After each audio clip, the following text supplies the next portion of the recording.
This involves assembly of the gel apparatus, gel casting, equilibration of the Ipg strip, followed by placement of the Ipg strip on the gel and protein separation. Assembly of gel apparatus and gel casting. Clean all the components of the gel assembly thoroughly with water and dry them with paper towels.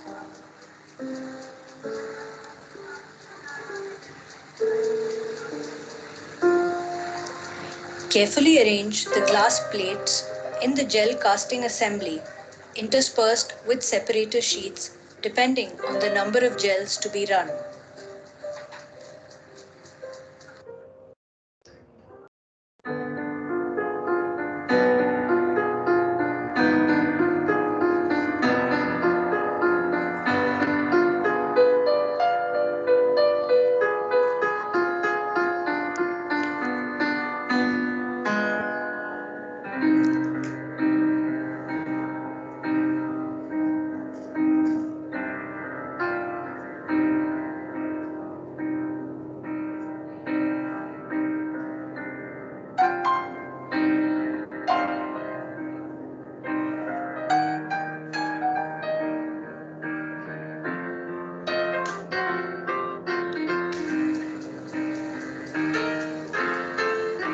The assembly should be tightly packed such that there are no leaks.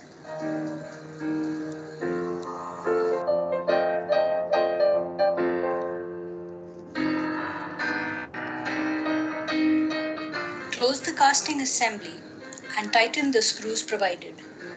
Prepare the gel casting solution consisting of acrylamide, bisacrylamide, tris chloride, SDS, APS and timid and pour it with the help of a funnel into the central channel of the casting assembly. APS acts as a free radical generator while timid functions as a catalyst for the polymerization reaction.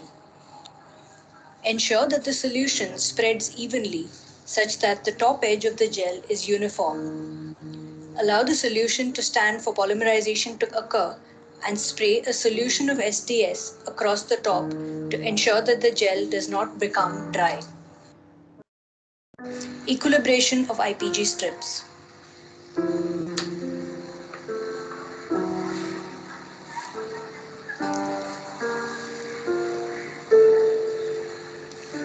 Place the thawed Ipg strip in the tray and over it pour the first equilibration solution consisting of urea, tris HCl of pH 8.8, glycerol, SDS, bromophenol blue along with dithiothietol or DTT.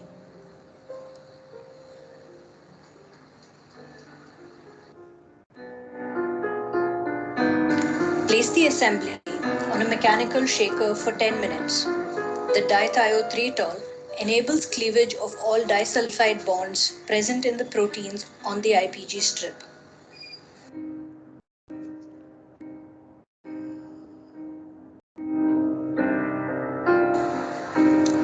Next, add the second equilibration solution to another well of the tray. This solution has the same composition as the first, except that the DTT is replaced by iodoacetamide. Transfer the Ipg strip into this solution after draining off any excess liquid from the first.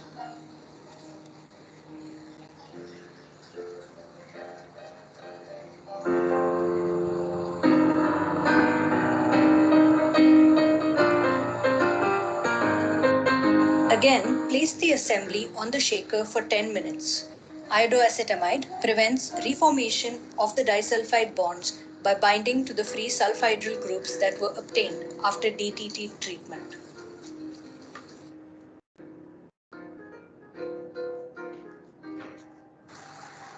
SDS page.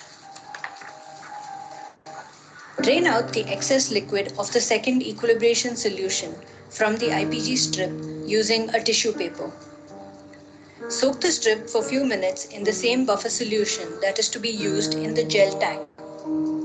Then carefully place the strip in between the glass plates and gently push it in until it rests firmly on the gel surface without any gaps.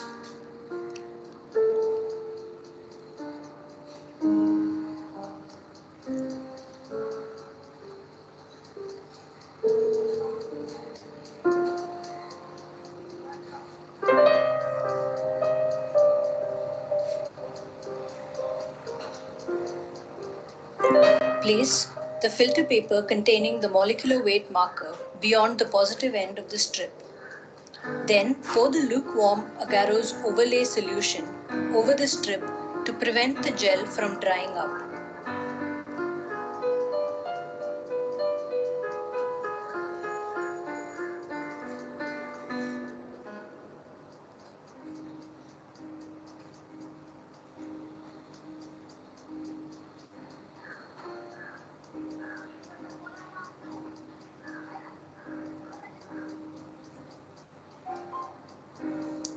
Assemble the remaining plates in the gel assembly and carefully lower the entire apparatus into the gel tank containing the buffer solution. Ensure that the buffer level does not rise above the mark indicated.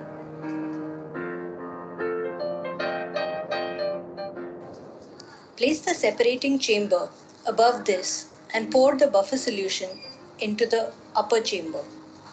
Close the gel assembly and connect the apparatus to the electricity supply. Set the appropriate voltage and begin the run. All the proteins present on the Ipg strip carry a large negative charge due to the action of SDS, which denatures the protein and binds to the polypeptide backbone at a constant weight ratio. This ensures that the proteins present get separated exclusively on the basis of their molecular weights rather than their mass to charge ratios as in a native page. The proteins having lower molecular weights have high mobility and migrate further through the gel pores, while the high molecular weight proteins remain closer to the point of application. This allows efficient separation of the proteins.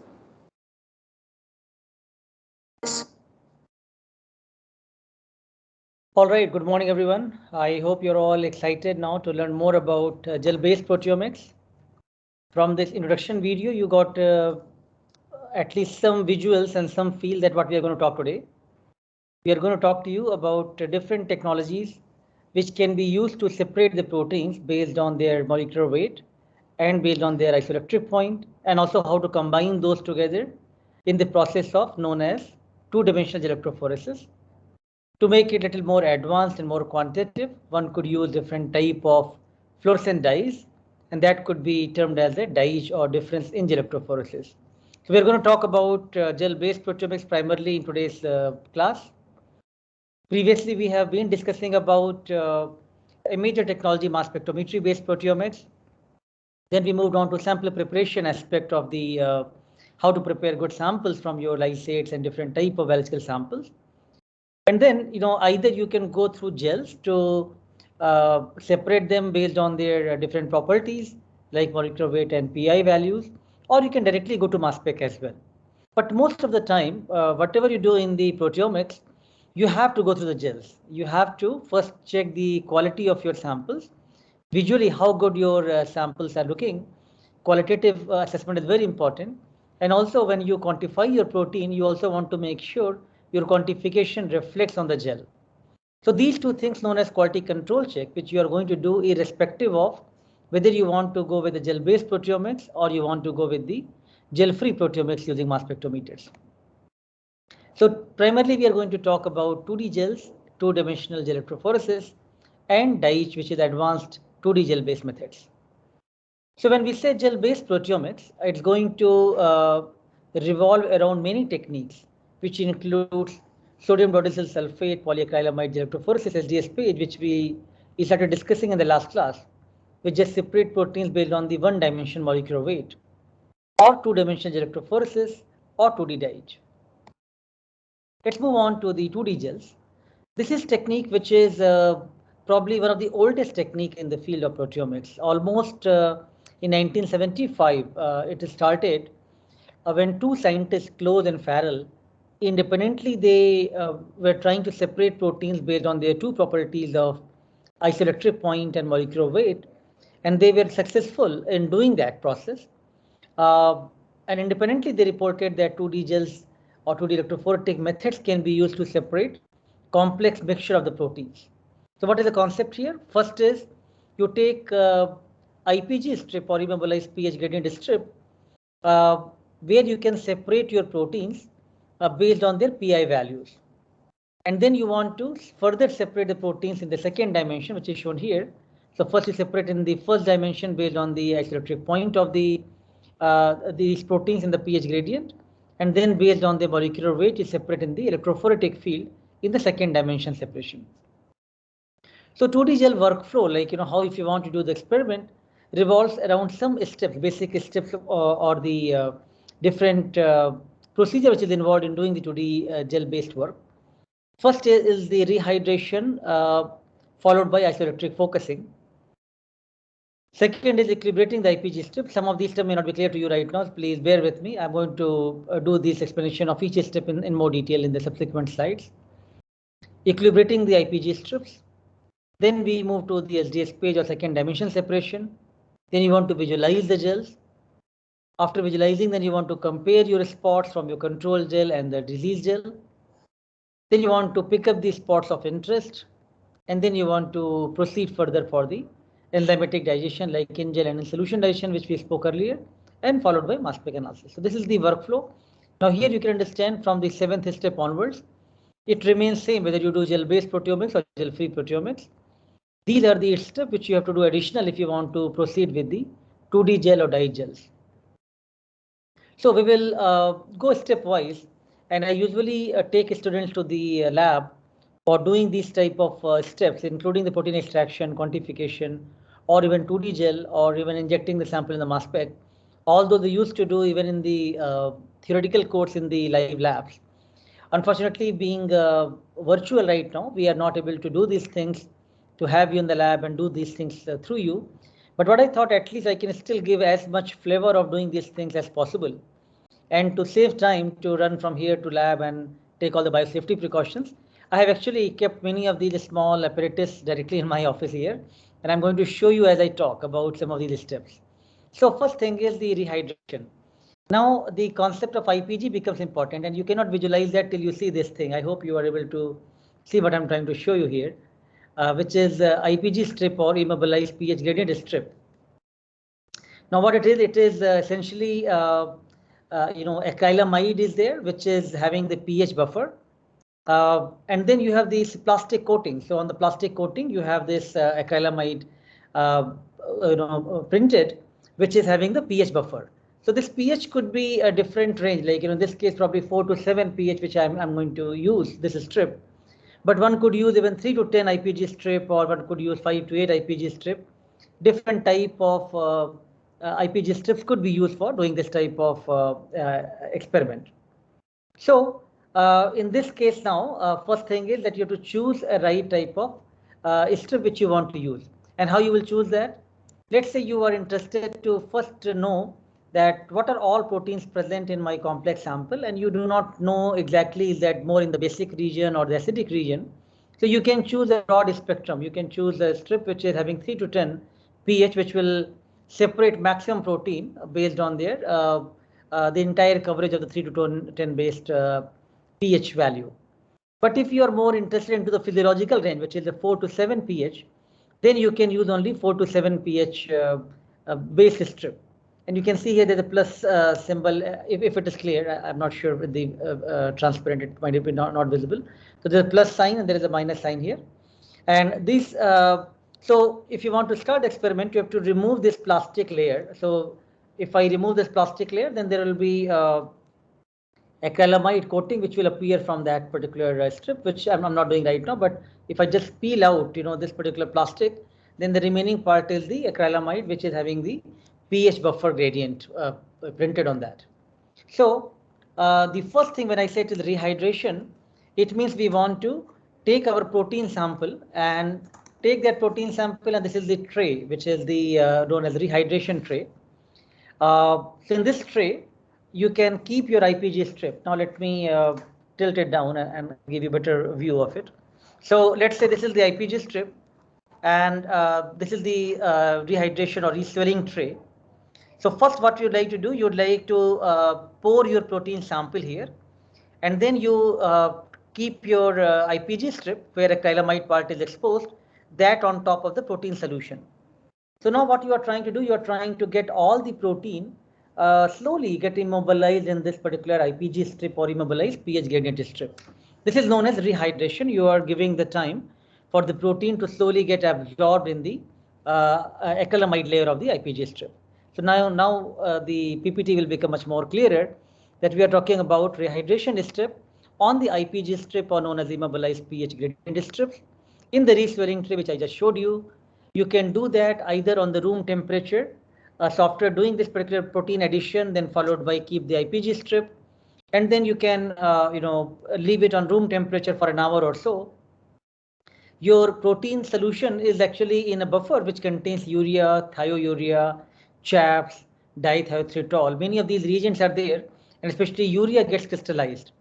So after an hour or so, once most of the protein gets immobilized in the IPG strip, then now you can wipe out the edges from the strip with the Kim wipe.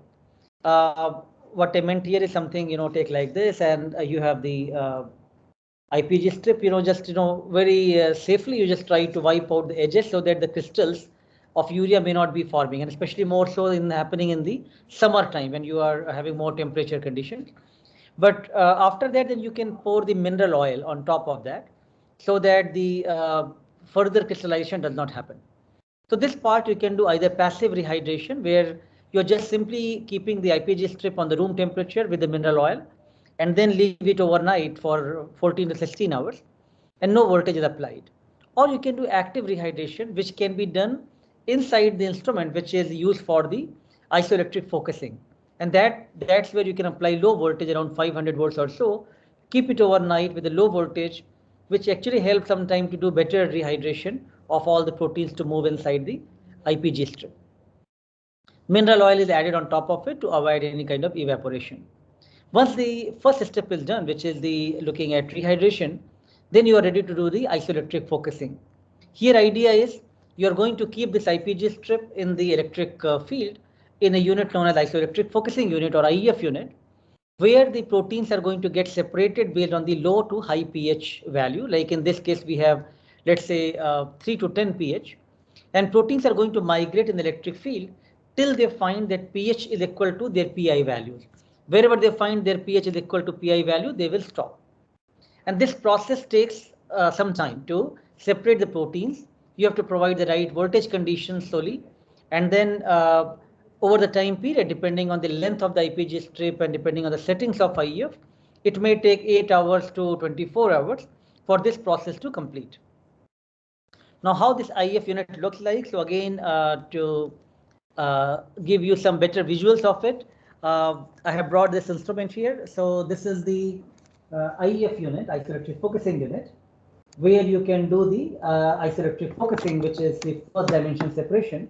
And this is the kind of assembly which you can see from the top. I hope it is visible. That this is where you can keep your tray, right? So let's say if I want to move the this tray here, which I have done the focusing of my the rehydration part, which I did initially, and I want to do focusing, so I can keep the tray here. And then, of course, I'm going to cover this tray, and then there will be wicks which will be placed here to avoid any kind of salt can be taken over there.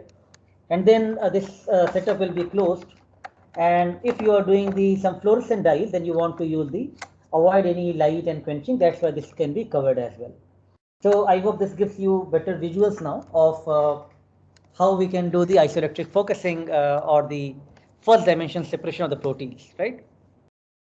So in this unit now, what I just showed you, which is Ief unit, you can do this process of isoelectric focusing, and for doing that you have to do a lot of settings. So there are in the instrument there are voltage setting which we have to change, and what it means that you have to start with these kind of voltage settings. So first we start with a low voltage, let's say around 200 volt for 4 hours.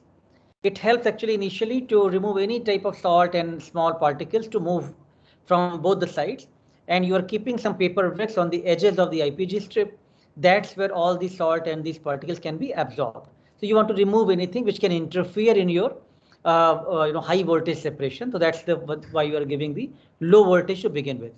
Then still you keep low voltage 500 or so for an hour, 1000 for an hour, and then you ramp it up to 8000 or so, and that you allow the in such a way that now because every protein solution will be different and IPG strip will be different. So total you want to achieve some specific volt hour. So let's say we want to achieve 56,000 volt hour with 8,000 volt. So you are going to assign that, and it may take sometimes 6 hours, sometimes 7 hours, depending on how easy or how difficult it was for all the protein solution to move in. So the initial setting you are keeping for hours. After that you are keeping on the high voltage to achieve a specific volt hour. And this is what we are talking is for a small strip. What I just showed you is not a small strip. That is, let me take that back. So this is probably 18 centimeter strip which I just showed you, whereas this could be 7 centimeter of the small strip. It could also be much longer, which is 24 centimeter strip. So the strips comes in different length. IPG strips are in different length. Longer the strip length, better it is, because you can separate much more amount of protein on the IPG strip. But to begin with, for any project, any experiment, it's good idea to do that on the small 7 centimeter to optimize your protein extract and look at your process, right?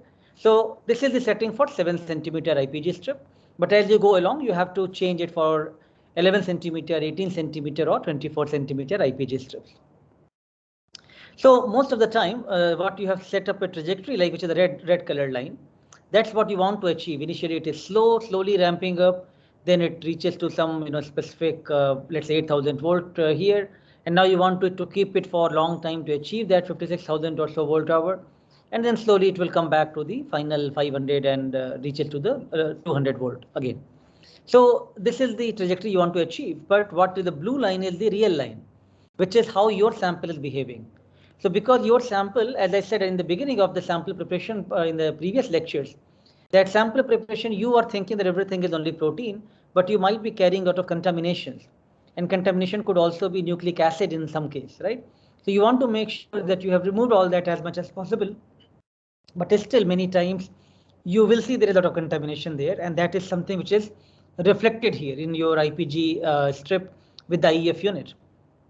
Why it is so that nucleic acid is much more viscous, and therefore your electrophoretic method is not able to separate these proteins in the PI value properly, and it is struggling to achieve the high voltage what is you have estimated. So that is something which is very much important to make sure your sample is good quality. So now this is actually one of the troubled example of issues in the IEF. Another example which is the issue in the IEF is essentially again, initially it was slow. It was not trying to achieve the proper thing, but then it was able to catch up, and then it achieved the right trajectory of your IEF. Other example is it started properly, but in between it started showing wiggly pattern. It means some salt or something came up, which is stopping its proper electrophoretic movement. So what I want to convey here is essentially that troubleshooting becomes very important in all of these steps, right? So if I go back here on the IEF protocols, so if the strips does not behave the way you wanted to set up this method, then you have to do troubleshooting. And it is important for you to pay attention to what type of troubleshooting you can do. So first of all, on both the edges in this particular tray, which I showed you, on both the sides, you're keeping some small paper wicks, just beneath the IPG strip. Now, first thing is because that is like small blotting paper, which is going to soak up a lot of salt and nucleic acid or whatever comes out from the strip. So first you can change that wick, which is the from the edges. You can stop the your IEF settings unit, pause it, and now remove these particular wicks. Also, maybe you can take out the IPG strip, place it on a tissue paper, and just remove whatever possible, maybe urea on the crystal on the edges, whatever things are there, just clean it up, and again put in a fresh well of the clean well, and pour again the mineral oil and keep your wicks again, and then try again the same settings.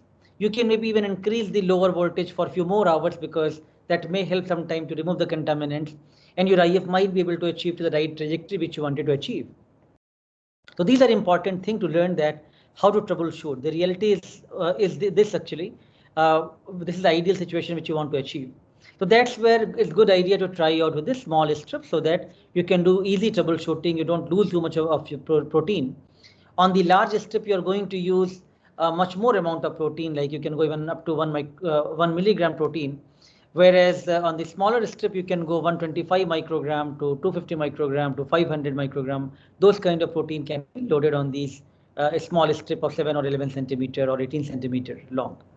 So troubleshooting tips, which I just mentioned to you: change the wicks, clean the edges of IPG strips, clean the tray thoroughly, extend the initial step to keep it longer for 200 or 500 volts. If problem is still there, you might want to change the whole setting. And many times, if this problem comes, you are not able to salvage it.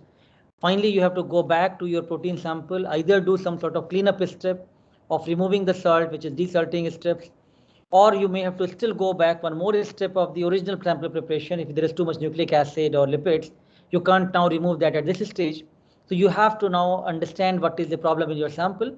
You have to do more nucleic acid, nuclease treatment, or delipidation to remove the lipids. These kind of steps has to be followed.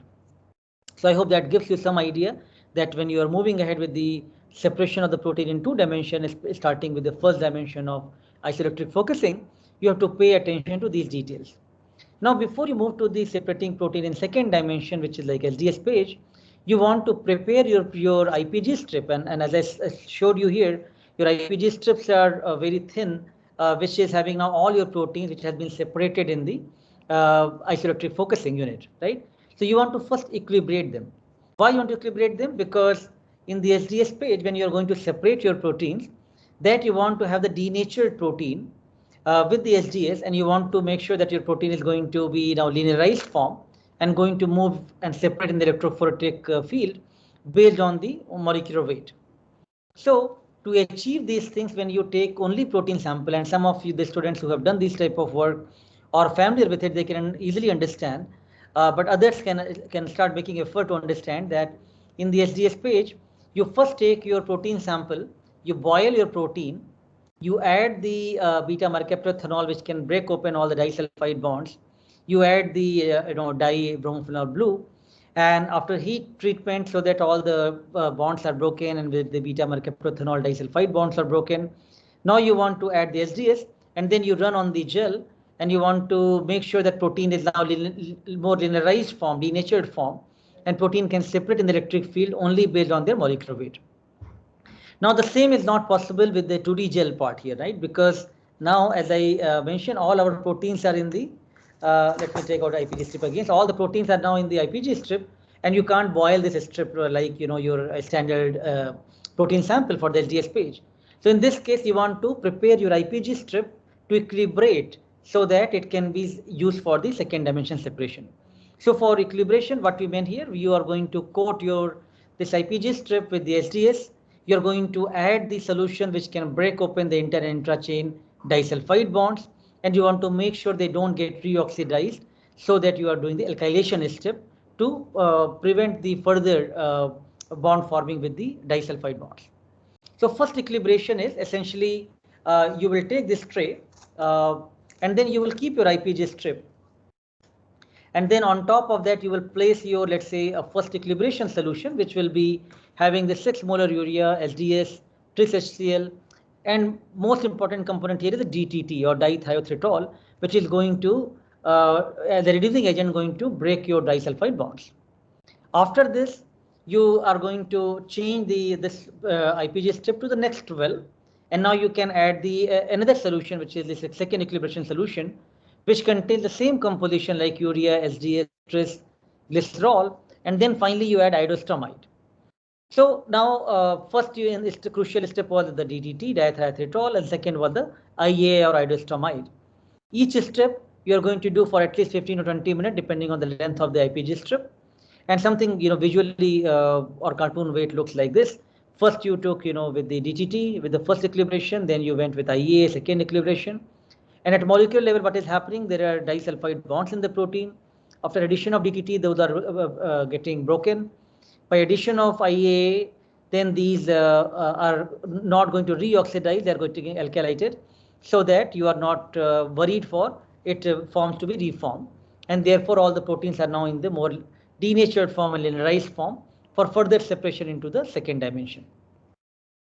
So now it comes the second dimension separation or SDS page, where you're going to have this particular IPG strip, and you have to place that on top of the SDS page gel to separate the proteins in the second dimension separation.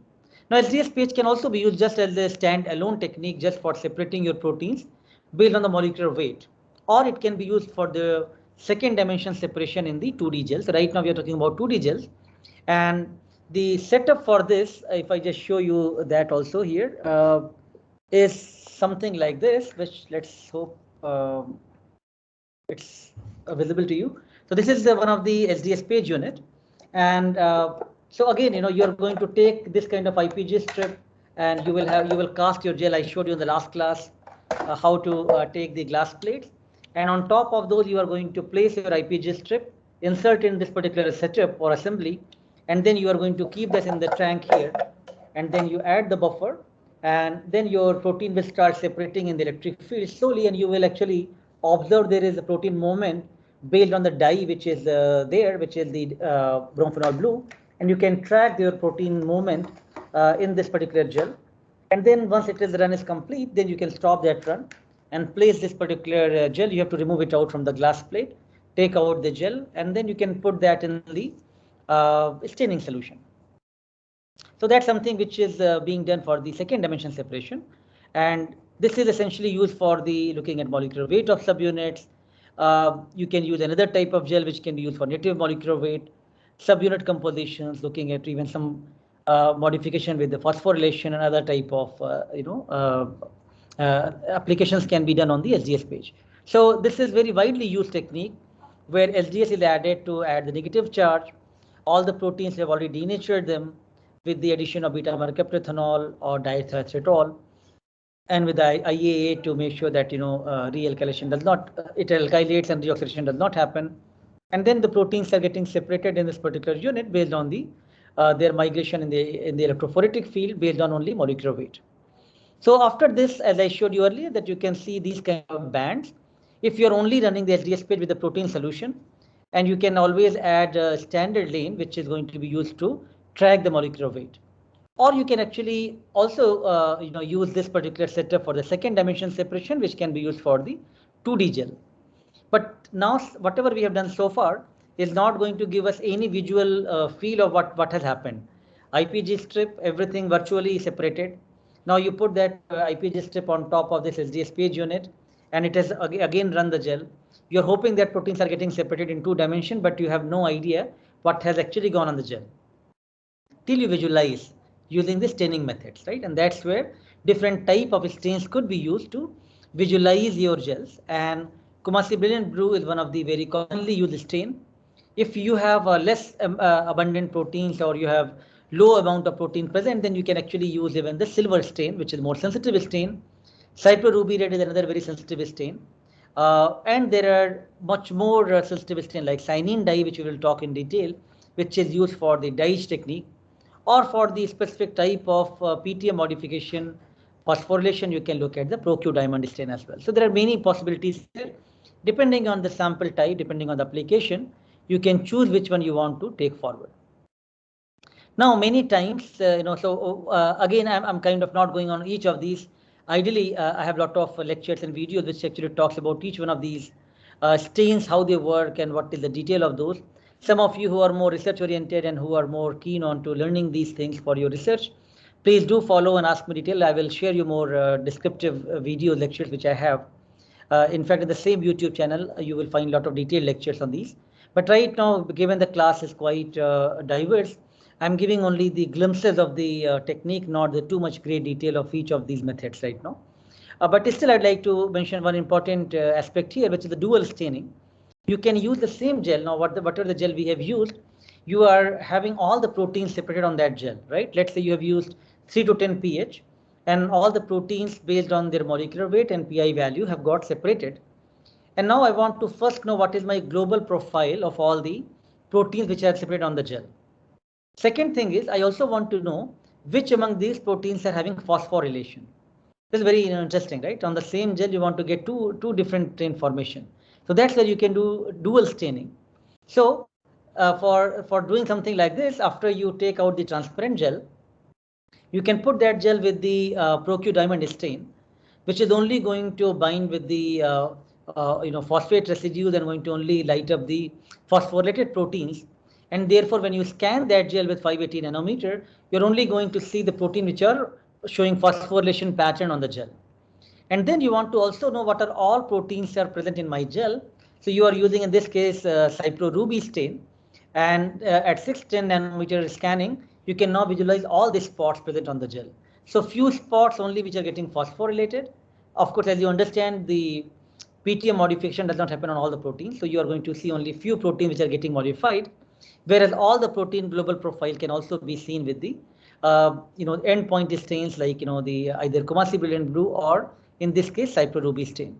So these are interesting observation because the same gel can actually give you more information looking at a specific modification as well as the global protein profile. In general, like typically people use Kumasi brilliant blue CBB stain, and this is what kind of pattern you observe on a 2D gel, which is every, like this was, let's say 4 to 7 pH value, and this is molecular weight range which you have run. So from every spot what you see on the gel, right away you can get some idea that okay, this may be 5 pi value if it was 4 to 7 pH strip, this may be around 5 pi value, and this could be around 60 kilodalton protein. Of course, you will have much better estimate because you have already done your standard marker here and you know the Ipg strip length and the range for that. So actually every spot very precisely you can define what is the pi value and what is the molecular weight. So right away, your complex protein mixture, the complex proteome, is giving you visual idea that proteins can be separated based on two properties of pi and molecular weight and what is the value for each one of those. Second thing you want to now move forward and want to know, okay, among these proteins, which proteins get changed or differentially expressed or shows change in the abundance if I give a drug treatment. If my cell was untreated or if my cell is treated with a drug, which of these proteins are going to show any change in abundance, either going up in regulation or down regulation. So that's where differential proteomics concept comes. We have already talked about label-free proteomics. We have talked about label-based iTrack and SciLac and TMTs. Now you are talking about 2D gel-based quantitative proteomic analysis, which is the actually much ahead of or much earlier technique as compared to mass spectrometry-based techniques. So in this case, condition A and condition B, you're going to separately prepare the samples. You're going to run on the Ipg strip the first dimension separation, do the equilibration steps. After that, you are separating in the second dimension. You are going to stain the gels with different type of staining conditions, staining solutions, and then your condition A and condition B, you're going to get two different gel patterns. You're going to look at image analysis and see which among these spots are showing higher expression or higher abundance of the proteins, and that's where you can look into the lot of image analysis part, which is going to give you some idea that which proteins are showing higher abundance or lower abundance. So for doing that, you need very high resolution scanners, which can generate the images of high resolution, which can be utilized for the final analysis. So there are different type of commercial vendors. Even we have different scanners in the lab, which can be used for scanning these images. And then you want to analyze these images using different softwares. There are some commercial software and few are the open access software, which are available on these links, which I have shown on the websites here. If you are more keen, you can use some of these. Even we have made also a free access image-based software, which can also be used for some practice. But ideally, on all of these image analysis part, what we do, that I'm going to show you in a cartoon manner, that let's say we are talking about differential proteomics or quantitative proteomics, where we have gel 1 as a control, condition A, and gel 2 as a drug treatment with the condition B, which we just spoke. Now you want to compare every spot and their intensities and want to identify which among these spots can be taken forward for further protein identification, because those are something biologically interesting for your project. So there are many tools in these software, which is like your standard Photoshop kind of software which you use. But here the resolution has to be much more larger because you're looking at high density images with so many spots, and each region has to be well separated, and you have to look into each region one by one. So first of all, you want to, let's say, load your images, and then you want to crop the images if you are, because if you're looking at 24 centimeter long gel, some part of the gel will be totally not having any spots. You want to reduce some of those areas so that you can work on the space which is maximum required for your analysis. Or sometimes you're also keen into only specific pH range or specific molecular weight range. Accordingly, you can crop the gel if required. So if you're looking at global, you need not to crop, but this is something which you can see depending on your application. And now you got this kind of cropped image, or you can work on the full image for that matter. And then you are looking at specific regions which you want to start assigning the proper spot boundary. So you want to zoom into those particular gel regions. And now you want to move ahead and say, okay, these are actually distinct spots, and they are pretty much matching in my condition 1 and condition 2. So then you are going to try to overlay these images. You want to see, like, the standard image master could be created based on my control and treatment gels. And now because what we are showing you very few spots, but in reality you have thousands of spots, at least few hundreds to thousand spots, which will be difficult manually to look into the entire thing. So you are using software now and giving them some criteria how to assign the spots on these gel. And now we are talking about purely image processing type of problem, and a lot of people from electrical engineer and computer science have also worked with us on developing these software and looking at the algorithm for the image analysis. So here what we are looking at, we are assigning some parameter like smoothness. It means, like, spots are round in the curvature, and you are looking at how many times the the image has to be fixed in this particular smooth curvature, so that you are sure that it is a real spot. What you have to also keep in mind that your gel have been stained with some staining solution, and they also have some particle like Kumasi brilliant blue or silver stain. They will also have some particle on your gel.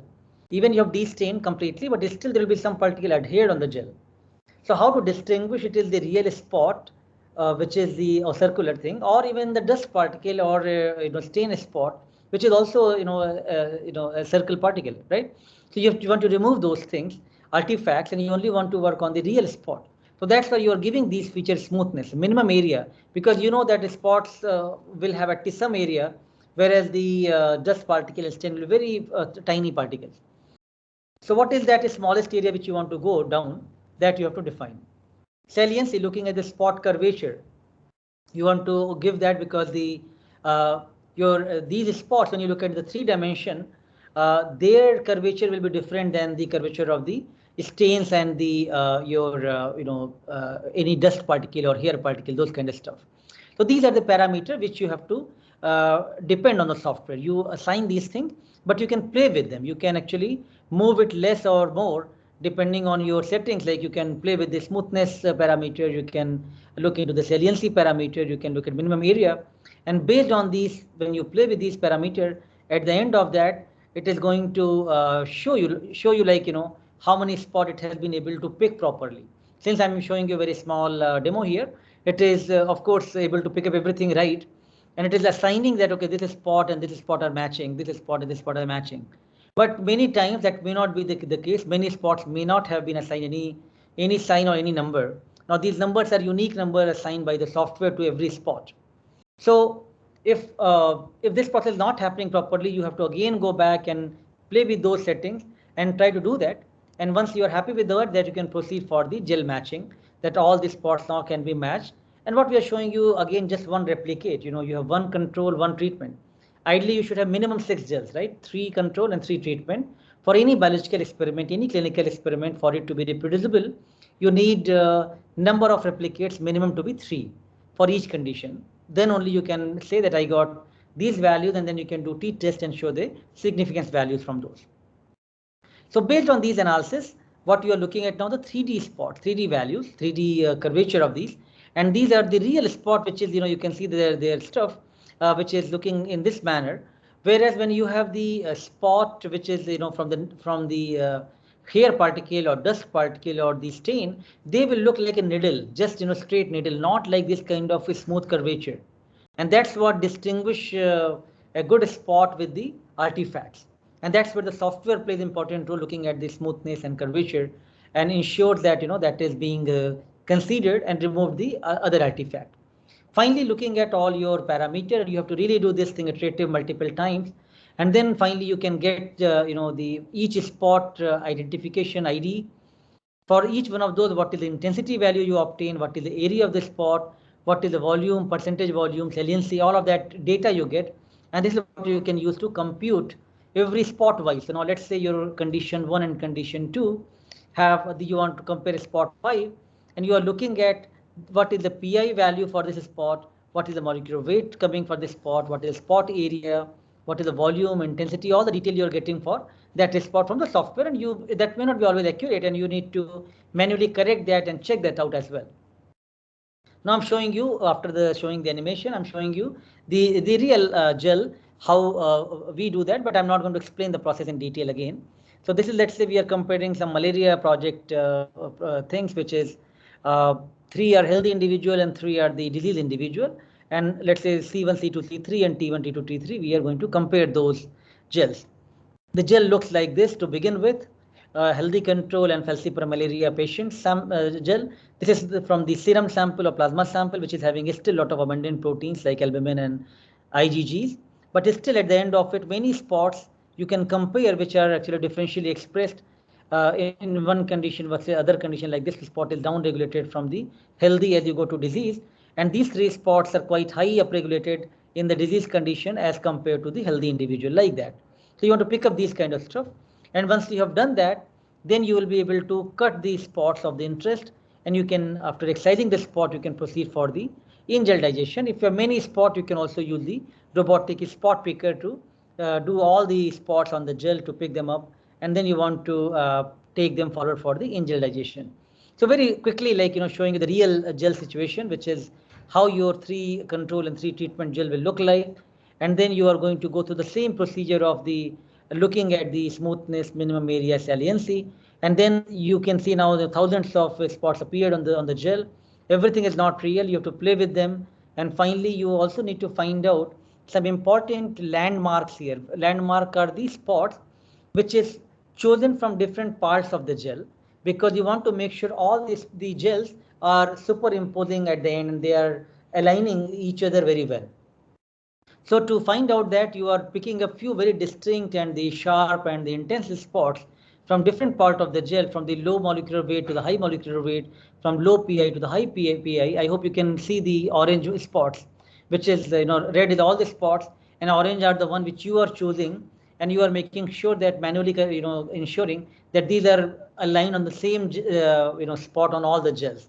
All my 3 control and 3 treatment, these spots are seen, and that is going to help my software to better align all the gels so that the gels could be superimposed for the analysis. So after doing that, then you are doing the matching gel, which is matching is finishing now. And then after matching is done, it creates the vector which shows the blue line, and it assigns a spot unique ID, which now you know that these spots have been matched on all the gels, right? So what I showed you was a very simplified cartoon. Now this is the real situation, and that's why it becomes very cumbersome now to analyze every region of the gel, and you go and each of these the region you have to go manually verify that it's rightly aligned, rightly matched or not. That's where 2D gel becomes slightly more cumbersome. By now you have seen in the shotgun mass spec based work, when you generate data, you are directly taking the entire data to max quant and metabolist, and everything is very much straightforward funneling. You don't have to do a lot manually here to look at every region of the spot like this, what we are doing here, which is quite cumbersome process. Whereas in the mass spec based approach, the data analysis becomes much more high throughput and much more straightforward. That's one of the key reasons why 2D gel has started becoming slow down, and mass spec has really caught up and speed up to the full extent.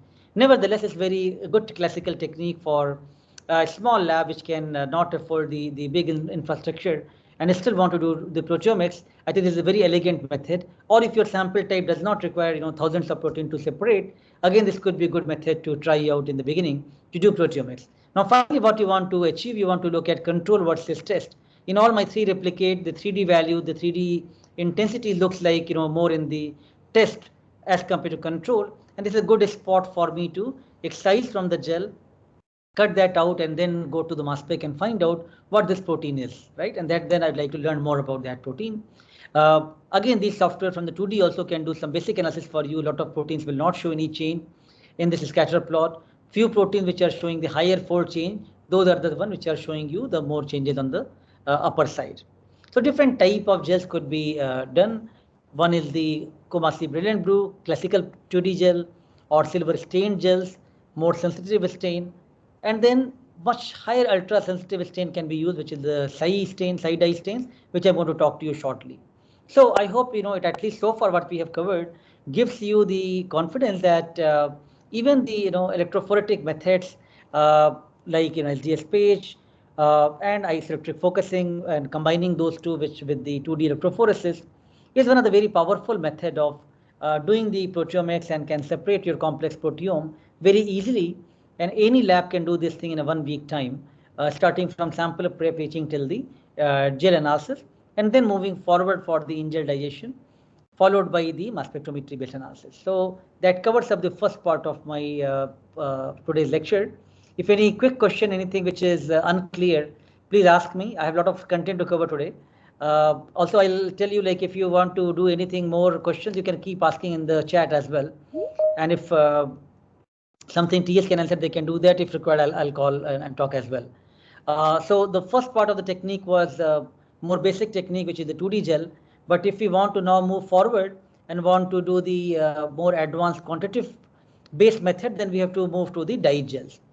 So now in between the two, let me just take a few examples that what we talked so far is about, doing good two-dimensional electrophoresis and getting good 2D gel images. What we saw here, these are all good, beautiful gels, which shows, hundreds of spots can be separated.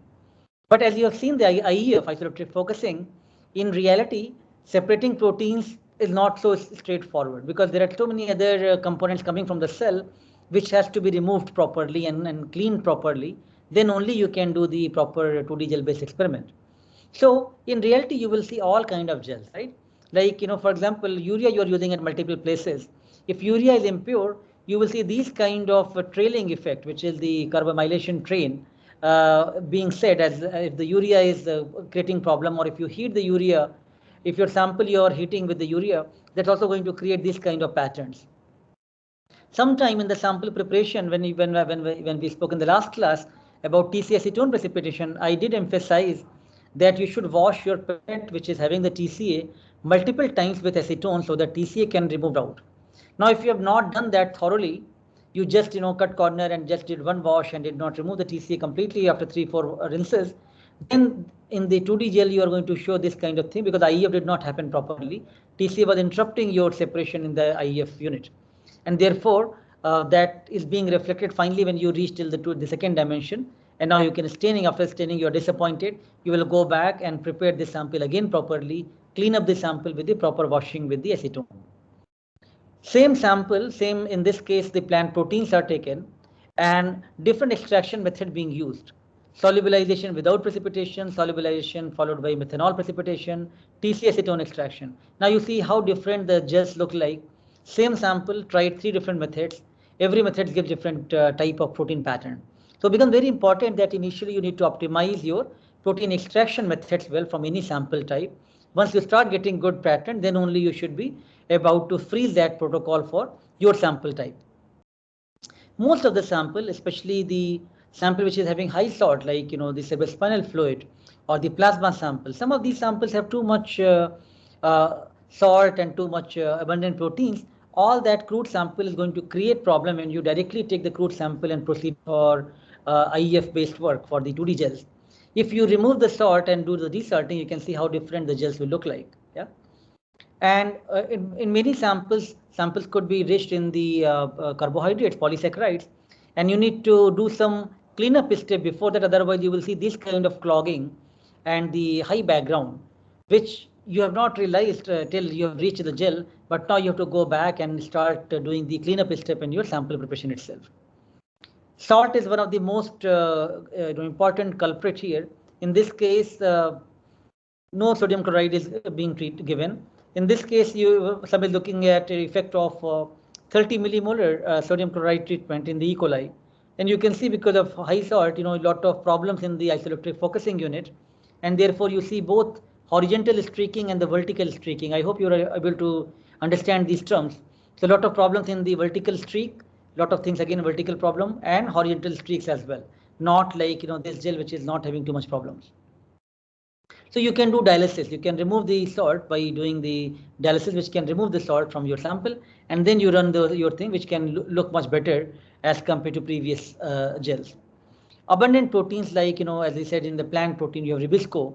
In the human plasma sample, we have albumin IgGs. These proteins should be removed if you want to analyze these kind of complex proteome samples.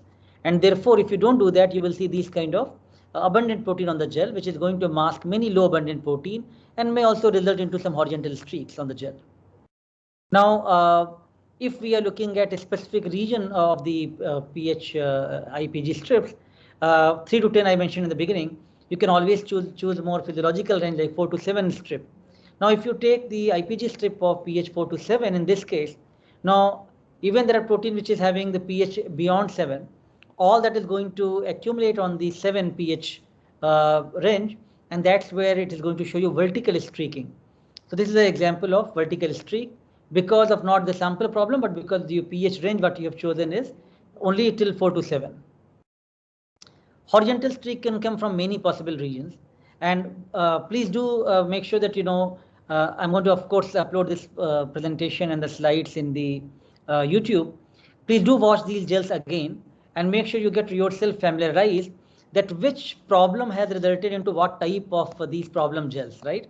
I'm just flashing it through again. Sometime reagent problem like urea, sometime extraction method problem like TCA acetone, sometime your protein extraction method, sometime no dialysis, no desalting, carbohydrate problem, too high salt, no dialysis, high abundant protein, now pH strip. All of these are different type of problems. But it's like you are a doctor of proteomics, right? You are trying to look at the patients. You are trying to give your proper, possible reasons of what could be the culprit here. And please get familiar yourself, because in the mid-sem, some questions will be given based on these observations, where we would expect you to understand the troubleshooting required for that type of gel. And there is possibility that there could be more than one method which may be applicable for some of these troubleshooting. So please do go back and make sure that you are getting familiar with these type of problem which I'm talking to you. Too high amount of protein you have loaded on the Ipg strip. Every Ipg strip, depending on the length of the strip, has certain limit how much protein you can load. So let's say on the 7 centimeter strip, you can go 125 to 150 microgram protein, but you have loaded 250 microgram, for example. You wanted to get two good intensity spot, and that did not work out. Protein was overloaded. As a result, the Ief isoelectric focusing did not happen properly, right? Or you have under focusing problem, Ief did not happen properly. Over focusing problem. Again, many of these things will be reflected. If the Ipg strip length, the protein amount loaded is not proper and your Ief has not happened adequately. Too many times the horizontal streaks like these and even sometimes vertical streaks are the problem because of the high salt or the narrow pH range, things like that. Sometimes also you see some very peculiar features like this, where you have taken an Ipg strip and everything you did well. After that you are storing them in the freezer, and then when you take out your Ipg strip to perform the second dimension separation, by that time some condensation happens of water, and that is resulting into this kind of pattern of the gel, which every spot looks like duplicated spot and condensed spot. So you have to make sure that you do these steps very quickly and avoid this kind of condensation of Ipg strip. Equilibration, I emphasized to you that you have to do both first equilibration and second equilibration, DTT and IAA. Sometimes you cut corner, you do only one equilibration with DTT, and you can see the pattern like this. And if you do both DTT and IAA, the gel is much better. Sometimes you are varying the time for the first equilibration and second equilibration. Even that may also result into different patterns. The same gel equilibrated different time with the first and second equilibration solutions here, and like in this case 20 and 30 minutes, and now you can see that there's a problem. So all small steps, many times some of you who have run the gel, you know that for polymerization of the SDS page gel you need timid, and timid is you hardly use 1 microliter to cast the gel, and that remains in your lab for many years. the old bad quality of timid may also result into this kind of poor gel. Tris, which is going to be used in all the buffer, could also be one of the reasons for all the problem of the gel. Too high voltage, you wanted to separate your proteins in very rapidly, and you applied very high voltage on the gel. Again, that may result into blank gel like this. It has not separated sufficiently, and proteins, or you can see the dye front here, but protein separation did not happen properly. So you have to allow the proper voltage 75 to 125 or 150 voltage condition. If you place your gel on the wrong side and they don't flush properly, again you will see a lot of dust and the dirtiness of the Ipg strip, and that is going to show you on the gel. If you are storing your gel in the cold room, sometimes that SDS can precipitate, and that may also result into a good gel turning to the bad gel. Gels are very fragile, very thin. You want to add some strengthener like rhinohide, so that you can handle the gel easily. But now that actually resulted into the duplicated spots on the gel, which is the problem aspect. Silver stain is a good stain, but it will result into a lot of backgrounds, and you will see that on the gel. And then therefore you can see these are not very sharp, like what I showed you earlier with the Kumasi stain. And these are giving you more donut type of volcanocraters, which is not very sharp spot for doing the good quantification. Therefore, the silver stain gels may not be ideal for quantification if you are having a lot of abundant proteins. So what we realize by now, and let me thank G Healthcare for sharing me all these images. They get these things from the different customers who share them. These are my problems and what to do for troubleshooting, and that's where this kind of data being generated. So you have seen the different type of artifacts can come in the gels based on the sample preparation, electrophoretic methods, Ief methods, staining methods, how you are doing the data analysis, image analysis. All of these may result into different type of variation, and of course every sample, biological sample itself is different. So therefore the gels may introduce a lot of variability, which will be difficult to overcome that. And since every gel you are running separately, control and the test gel, you want to analyze those data, and therefore many spots are going to get lost in the process, and you will hardly get few spots which are significantly different from your control and the disease condition. To overcome this problem and to make proteomics, 2D gel-based proteomics more quantitative, the new method came, which is known as the difference in gel electrophoresis. This method was introduced in 1997 in this paper, electrophoresis paper, where idea was to use your protein extract from control condition and the disease condition or the drug-treated condition with different type of fluorescent dyes and label the protein with those dyes. This is the concept which led the development of two-dimensional difference electrophoresis or 2D dyes. Here the idea is to use three dyes, Psi3, Psi5 and Psi2. These are cyanine dyes which are all based on the N-hydroxyacrylamide NHS ester derivatives. These are size and charge matched, so that in the electrophoretic moment they are not going to move differently based on the size. Otherwise that will create problem. You want to separate them together, and they can show the different patterns based on the excitation and emission wavelength being used. Just to help you out, I'm not going to ask any structure or these numbers for excitation emission, so don't have to memorize this complex slide. So labeling can be what you are doing. You are trying to take these fluorescent dyes like Psi3, Psi5, and you want to label your proteins with these dyes. So the fluorescent dyes has to bind to the protein somewhere, and that's where the minimum labeling concept comes, where these dyes are going to bind to the lysine amino acids, and then after binding to the lysine, then it is a minimum labeling because lysine is not present in great abundance. So every protein, or almost 3% of all the proteins, are going to get bound with these type of dyes, and that's why it is known as minimum labeling. Other concept is saturation labeling, where cysteine could be targeted for labeling your fluorescent dyes, and in this case only Psi3 and Psi5 are available, which can be used for doing saturation labeling. And so again, these are commercial dyes which are available, and we don't have too many choice available here to talk. So these are whatever they are. They are 450 Dalton, they are size and charge match. There are these three type of dyes available: Psi2, Psi3, Psi5 from Mersham and G Healthcare, and these are targeting the lysine residue. Sometimes your proteins are having more cysteine abundance, and cysteine you want to label, then you can use saturation labeling based method, which is going to add 677 Dalton, but same for Psi3 and Psi5 dyes. So in the dyes concept, one concept was to use the cyanine dyes, which is Psi3 or Psi5 dyes. One more important concept here, which makes it more quantitative, is the internal standard. So what you are doing, let's say you are having 4 control and 4 treatment samples.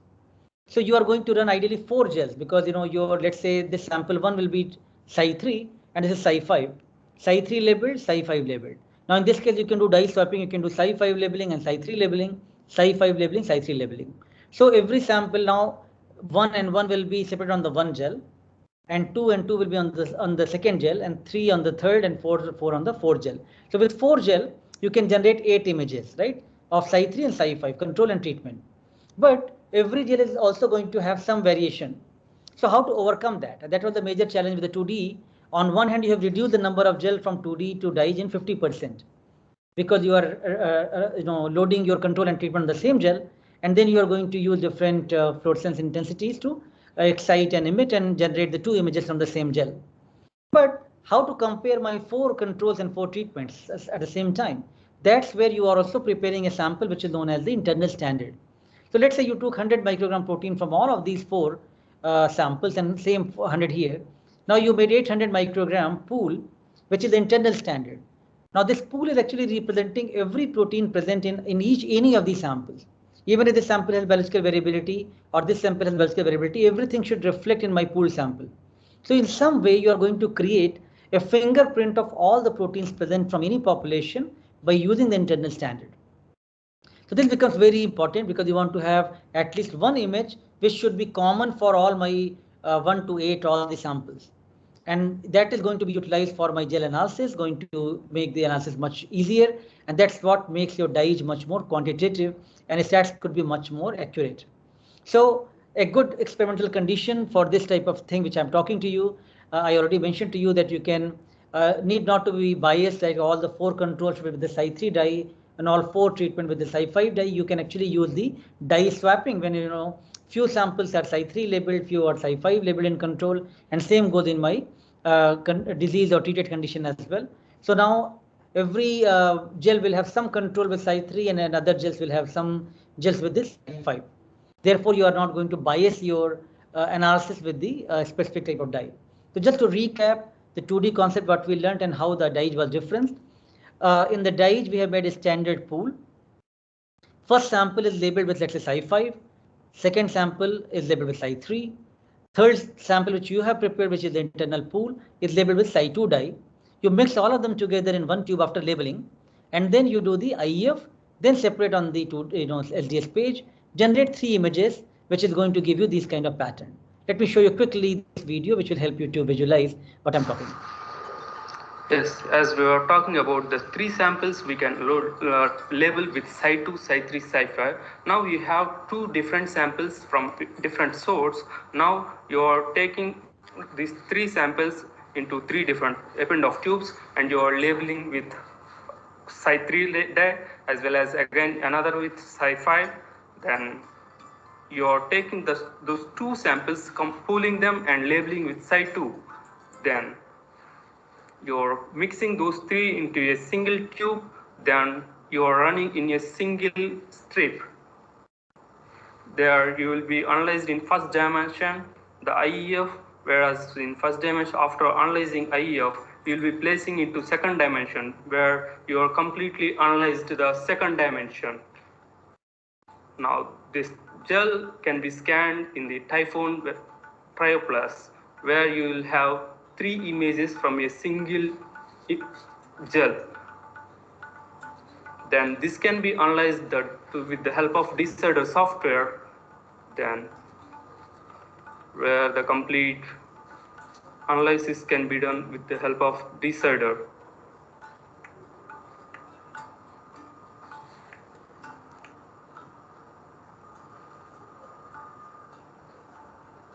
Then in DIA there will be a co-detection. The co-detection, nothing but there is a standard gel which is labeled with Psi2. From the same area we are expanding remaining 2 images also, so that the artifact can be minimized. Again, this is fully automated analysis. there will be very less manual interference would be there in this analysis. And after finishing of DIA, we can go to BVA. In BVA, we can compare all DIAs together. Like as you can see in this video, this complete first of all, it matches between the standard gel, and from standard gel to again the corresponding DIA. It matches each and individual spot, and it will give you the final data.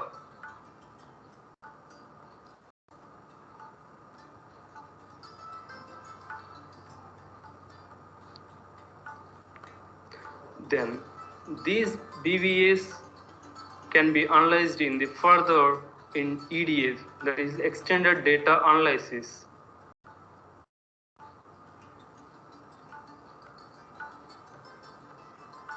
Here you will have lots of stringent statistical data, that's a differential expression analysis, pattern analysis, discriminant analysis, and PCA analysis.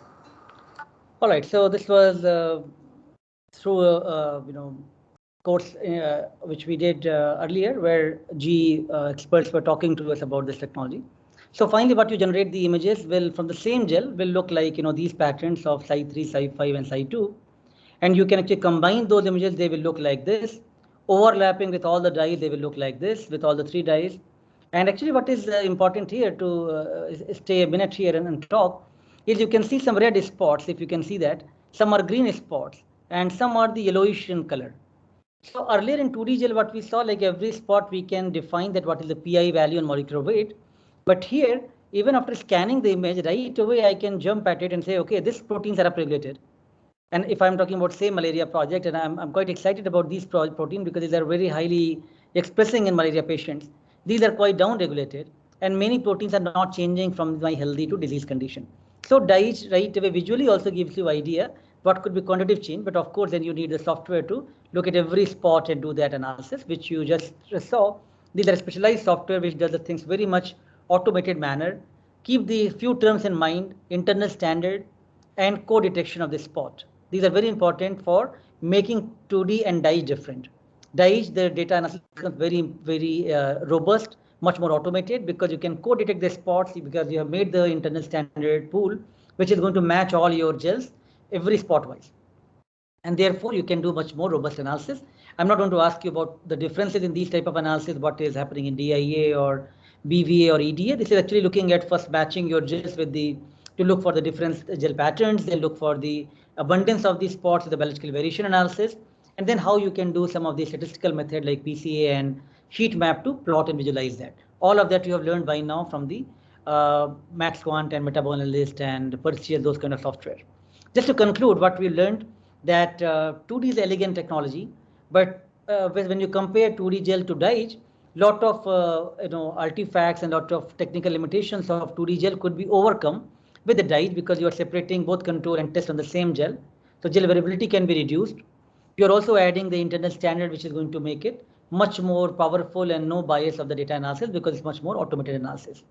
So today's lecture, I think, has added you some better idea and knowledge of using gel-based approaches for separating your complex proteome, where you can start with a standard 2D gel technique. You can move forward and do more quantitative proteomics-based method using 2D dyes method. That's all right now for gel-based proteomics. I'll take a couple of minutes more to give you now idea that Friday we don't have a class, and after that you have a mid-sem exams. So I'm going to give you a little bit overview of what is expected next now, so that you'll be better prepared. So we really want in this course that people should start becoming more and more comfortable in looking at the complex data set, how to analyze that and how to interpret that.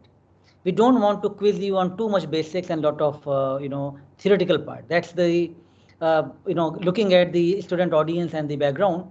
That's what I thought in this course. Although I do run the same proteomics course in different forum, where we talk a lot about the proteins and amino acids and structure and each of the technologies and their basic and what is the role of each of these chemical and how that works. That is the same course, same proteomics topic can be done in a very different way. Right now for this course, I'm talking much more into the data analysis mode and how to utilize that. Therefore, the emphasis on your core biology is going to be slightly lower in this course. So to overcome these challenges, we have, as in the beginning announced, we are going to have your midsem based on only 5 lectures, where some basic concepts are also covered, like proteomic introduction, basics of mass spectrometry, targeted proteomics, sample preparation, and gel-based proteomics. This has overflown into 2 classes, so you have to look into that. But ideally, 5 lectures will be used for the midsem exam. Exam is on 17 September. Timing is given 3 hours, but we will actually conduct 2 hours time. But please be available at 8:30 a.m. It will be MCQ based. That I'm sure will give you big relief. You don't have to mug around and draw the structures and draw the techniques. You have to learn the concepts, understand them well, and use your judgment to answer those questions. It will be safe based exam, which will be video proctored. We will make 3 rooms, and every room will be proctored with the video proctoring. So this is, you're already used to doing these exams like that. So this is the modality for the midsem exam, how it's going to go, right? It will be 24 marks, and all the questions will be MCQ based. Project activity, which will be next to the after midsem thing. This is what is going to come to you, which will take our lot of emphasis and good amount for the grading. So that's why we are preempting you and giving you more exposure. In fact, this whole course has given you a lot of data analysis, workflows and softwares, and the idea for doing that. So we are doing 2 type of projects, project type 1 and 2. And within 1 also we have introduced 2 different variations, 1A and 1B. So I'll talk to you what the differences are here, 1A and 1B. But main thing is what we want, we have already floated the sheet, Google Sheet with the topics. We want to, you can talk to us today, but take your time and select a topic by 10th September. We need to freeze the topic because we have to also assign the which students are going to present when. All that logistics, and then we are going to share you the data. So all that we need some time for preparation as well. Project activities. So again, what we want is, we don't want you to get stressed that you have to do project now at home and you're already press of time. So we want to use 2 of the classes, 22nd and 24th September, where we will make 3 different teams. One team will be for the type 1A project with students who have opted for this type of project. Type 1B project will be second team, and type 2 will be third team. And we will create 3 different teams linked, and each of those group of students will work with separate TAs to take your data, and you are going to do analysis in that time. And whatever problems you are facing, you will talk to us, and I will be moving to different rooms and keep talking to you. And we'll try to make sure that you are comfortable with that given data and you are able to analyze that data. And that will be taking time, and that we will give you 2 class time with us together to mentor you, to make sure that you do good justice to the data analysis part. That will be probably a big relief that you can actually do these things as you go along. But to make a good presentation, you need to know the problem a little bit. You need to add some introduction part of it, some literature review to it, and then of course what data you have analyzed, how you have analyzed, and finally what is the output of that data. All that you have to then present in your presentation, which will be starting 29 September. But by 10th, we want the topics to be finalized, and by 12th or so, we will announce the topics and the schedule which students are going to present on which dates. So therefore, we need this information ASAP. What we have already shared with you, which you have the Google Sheet, where we have given you topics. Now the 1A topics are essentially the standard workflow, which more of the bio-oriented students can actually take, where you will start with given data from the max quant or PD output file. You will use either meta-analyst or Perseus to analyze the secondary data, find out the statistically different proteins, try to look at how many of those proteins are interesting to you with the fold chain and other cutoff. And then you take those proteins for further analysis using different type of softwares like String, Reactome, Metascape. And then you try to understand what is happening biologically or clinically in that given problem. And we are going to share you real data problems, from different projects of our lab, like some pituitary tumor, acromegaly, Cushing, NFPA, looking at breast cancer, meningioma, different type of colon cancer. All of these are the actual patient data, but we are giving you limited data set, like 3 control, 3 disease, like that, to give you flavor of it. But what is expected here that, when you take colon cancer, for example, this data set, you are going to analyze it from beginning till end, and then you will make sense of that data, that, okay, these proteins and these pathways, how they're important in colorectal cancer or colon adenocarcinoma for that matter.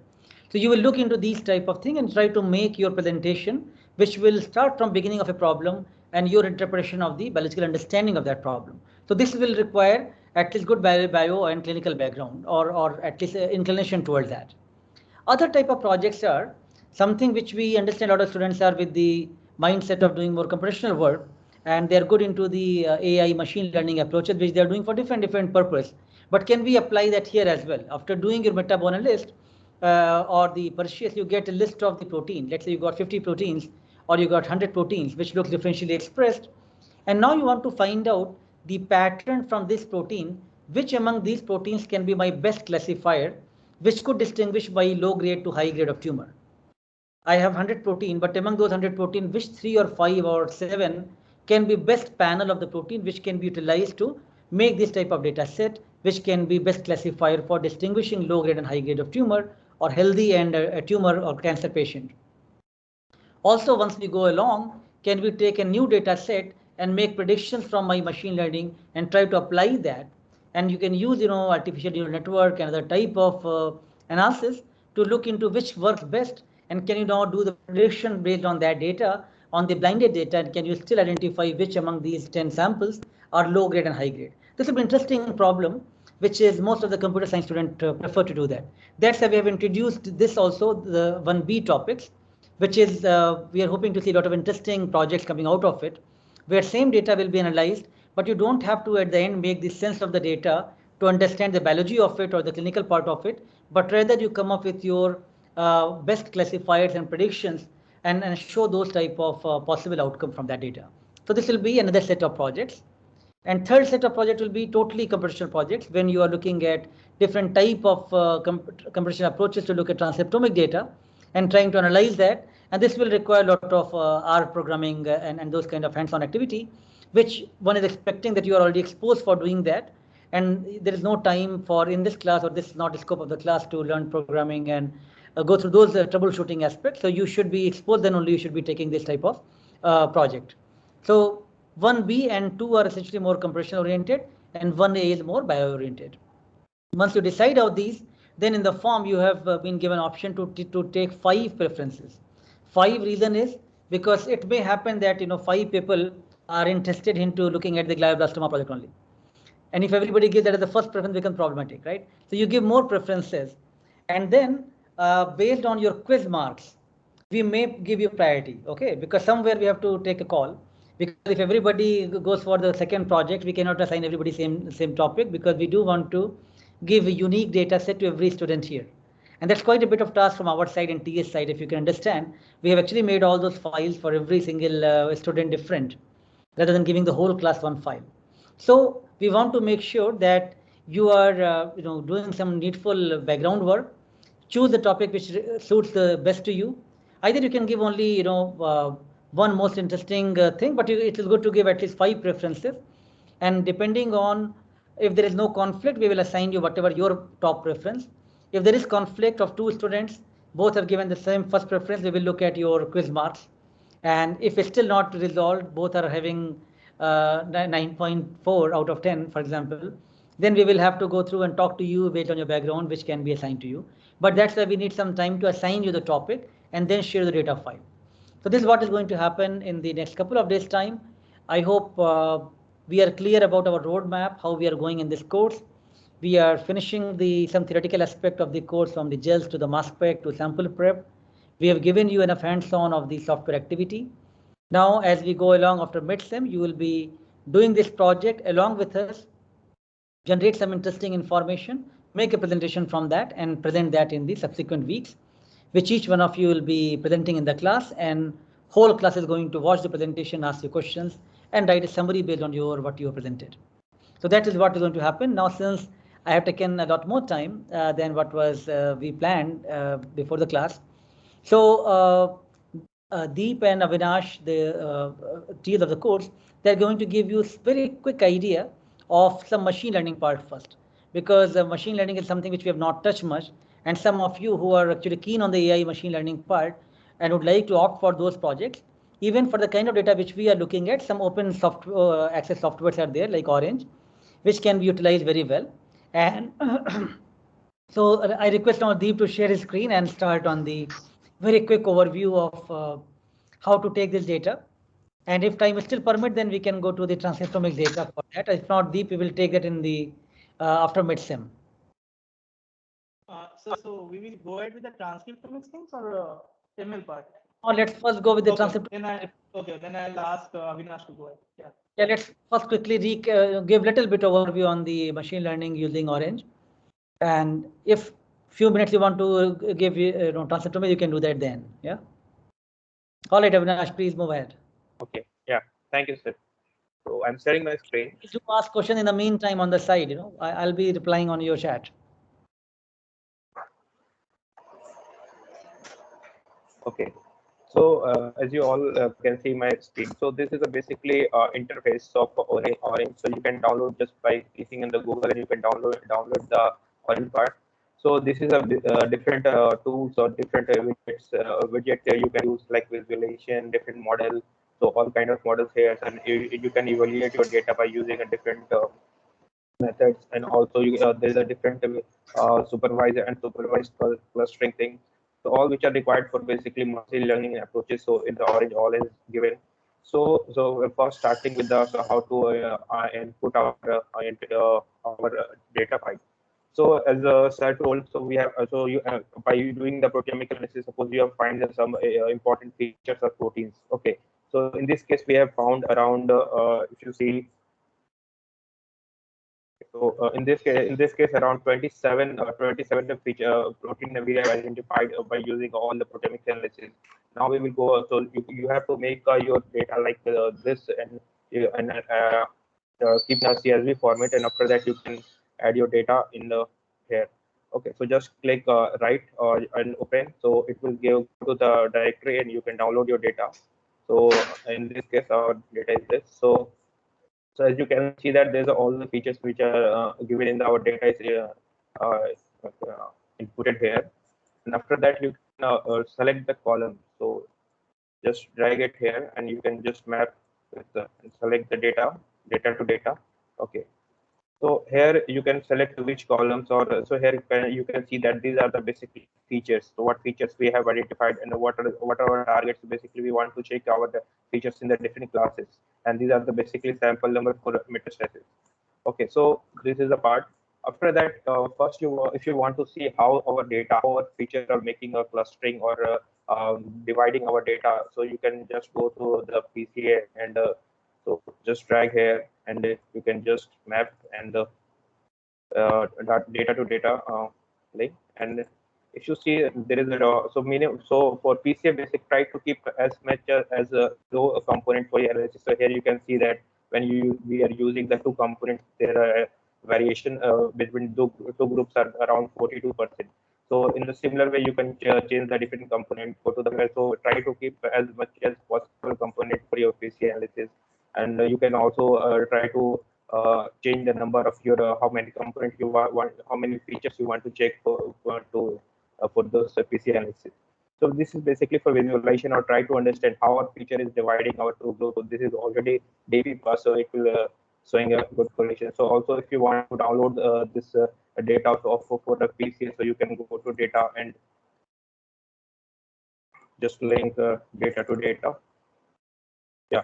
So here you can see that all the values. So you can check here for each protein. So you will find the what are the PCA score for that. So also if you want to visualize this data, you can go to visualize and plot a scatter plot and try to yeah. So yeah, so go to data, and you can see how the clustering of our data is possible. Our feature is clustering our data sets. Okay, so sorry, so here you can select the PCA1, and here you can select the PCA2. So here you can see that how the two clusters, so we can find a cluster by using these features. So this is basically just a visualization how our data is classifying our data. So after that, you can if you want to select a few features which are basically best for our classification. So for that, you can go to the data and select the rank function, and sorry.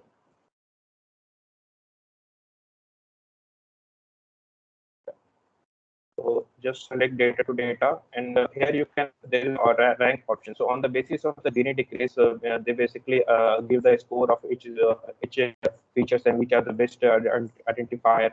So here you can select by using a best rank. So you can select as many as is possible. So here we are using a 10. So in our data set, there is a 27 features. So here I want to select the 10 features which are best for our data. So this is the 10 sample. 10 features are there. So after that, we can go for a data table.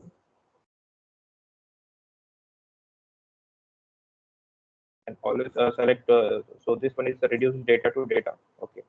And here in the, you can see that for all the features all in the samples, what are the score of those samples. So you can check here on the basis of the ranking. So now if you want to go for a different modeling, so different model like random forest and logistic regression. So if you you can just drag it down and you can just link your data here and just select data to data. Click OK. And after that, if you want to evaluate your data, what is the score in this particular model? So just use the test and score and link. So here you can learner to learner. So what you can, or also just yeah. So here also select data to data. So now here you can see that for logistic regression, is this one is showing the AUC, what is the area under curve and the CA and what are the different precision and the F1. Okay. So yeah, so similarly you can select a models like random forest and all the yeah. So these are the basically different model that you can use and try to and check the score of those. Yeah. So in this way, you can check the different model and what are their AUC and other methods. So on the basis of your data, you can choose a different kind of modeling and which is best suitable for your data. And according to that, you can just check a score for the score of that. So yeah, so these are the different way to see the score and what are the area. Also, there's one other method to stacking. So it will add all that, you can stack all your data, all different kind of model in a one function, and then you can just visualize your data. Okay, so you can see it completing. So now if you see, you can see that which is the best UC scores is stacking for 9.8 and SVM is 9.7. So you can say in this case, stacking is showing the best modeling, showing the best score for our data. In the similar way, if you want to see the confusion matrix of a particular data set, so in that way you can go to the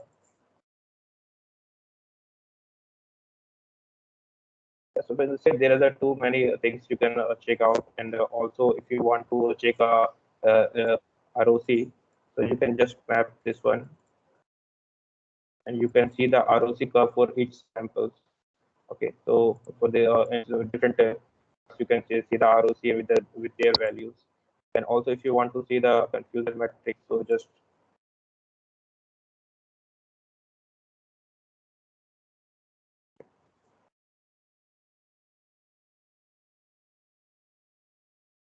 okay, so I think there is a okay. So these are basically common models which can be used, or you can visualize the data, and according to that you can find the best feature and go for a different modeling, and in which modeling it's showing a best score.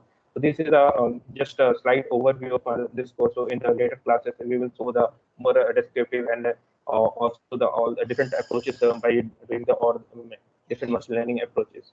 So also if you want to read which how many to read about this data, so you can just right click and go to the help. It will give a detail of all the functions and how different parameter can be chosen. So it is a very good software, and you can use and you can read each parameter and each tool and try to understand how it is showing and which kind of data is good for a particular model. So this is a very compatible and very hand-free software. So that's all from my side.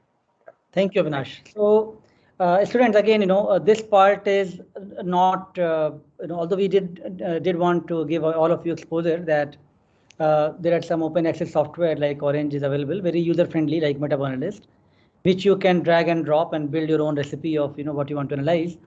But this is not that we want everybody to play with it. So the students who will be choosing this particular type of topics more, which actually I'll be very interested to see, like some of you are trying out new things and coming up with the new models and more predictions. So we would like to give you some more detail about only the machine learning part and this software demo in more detail. So just to avoid confusion for you till mid-sem, I'm only going to upload my lecture, today's lecture.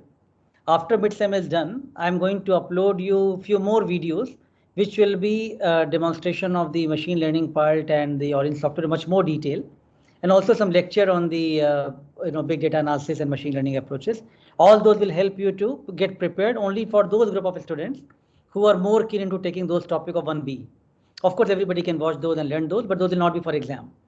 And the second topic more on the transcriptomic analysis. Again, the set of students who would like to take those topics. Deep and TL are going to take another session further up to the mid-sem, which will give you much more feel of the data, and then you can take that forward from your side. So that's all right now from us. So for the mid-sem, more theoretical stuff will come on the MCQ based questions, 5 lectures. Post mid-sem, we are going to look into data analysis, different type of projects, but you should make up your mind for the project and choose a project topic now, because then we have to prepare ourselves for generating data files for you and making the slots for all the presentations. That's all. Any questions, any queries, technical questions, any logistics question, anything confusion you have? Upon you want to ask something, please ask now. Just a small thing, the project 2 part in which, the bioconductor R package is to be used. I think a similar package exists for Python as well.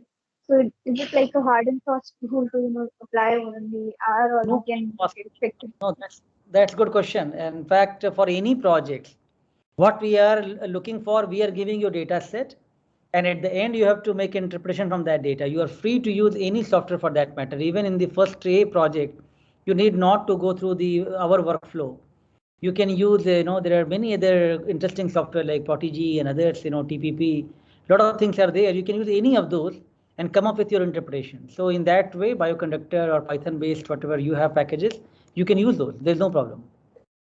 Whatever you are most comfortable, you can do that. And that's what we want to learn from the course together, that big data can be analyzed and interpreted in different ways. And what are the criteria which we have to pay attention, we have to observe those closely.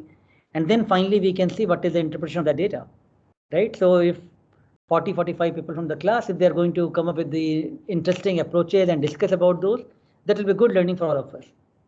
Any other questions or comments? All right, if not, so good luck to all of you for mid-sem exam. We will meet on 17 September. Anjali, you can ask last question, whatever you have in mind. Sir, actually, I had a query when Avinash, I think Avinash uploaded the quiz marks. Actually, I was marked absent in one of those, but I have not missed any of the quiz or any of the class. Just email us the query and we will have a look. Just email us. Okay, sure. We'll yeah. Yeah, thank you, sir. Anybody else has found any discrepancy or any problem, please email me and with the specific detail and roll number, and we will cross check that.